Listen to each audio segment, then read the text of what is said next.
Letting go of your ex is one of those things that sounds simple when people say it, but feels incredibly heavy when you're the one living through it. It's not just about losing a person. It's about losing routines, memories, plans, and a version of your future that you once believed in. You're not only saying goodbye to them, you're also saying goodbye to who you were with them.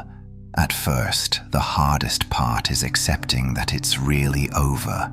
Your mind keeps replaying moments, conversations, what-ifs, and maybe someday. You hold on to the possibility that things could still change, that somehow it could go back to how it was.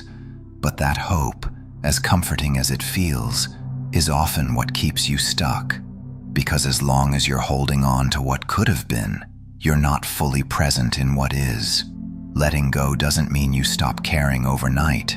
It doesn't mean the memories disappear or that the feelings instantly fade.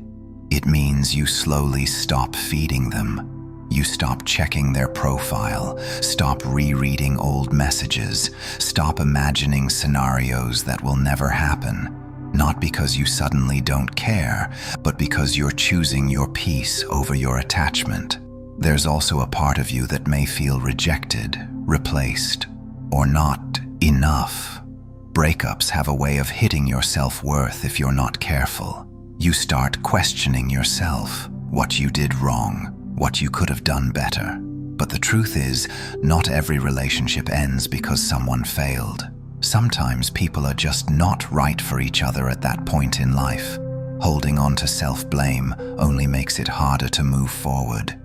You also have to understand that missing someone doesn't mean they belong in your life. You can miss the way they made you feel, the connection you shared, even the comfort of their presence, and still accept that the relationship wasn't right or wasn't meant to last. Those two things can exist at the same time. Letting go is a process of reclaiming yourself. During the relationship, parts of your identity may have become tied to them, your time, your attention, your emotions. Now, you have to slowly bring that energy back to yourself. Start rebuilding your routines, your goals, your sense of direction, not to distract yourself from the pain, but to remind yourself that your life is bigger than this one chapter. There will be moments when it hits you unexpectedly, a song, a place, a random memory, and suddenly you feel everything again. That doesn't mean you're going backwards. It just means you're human. Healing is not a straight line.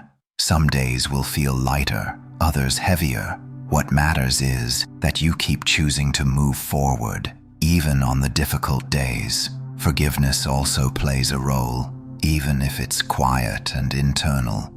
Not necessarily forgiving them to reconnect, but forgiving the situation so it stops holding emotional power over you. And sometimes that includes forgiving yourself for what you tolerated, what you ignored, or how long you held on. Over time, something shifts. The memories lose their intensity. The urge to check on them fades. The space they once occupied in your mind slowly becomes yours again.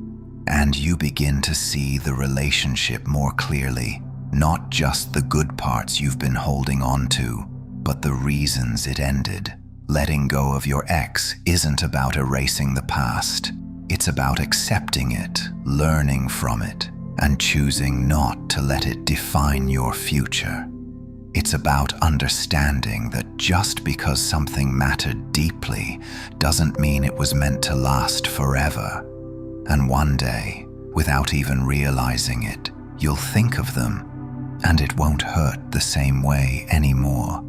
Not because they didn't matter, but because you've finally chosen yourself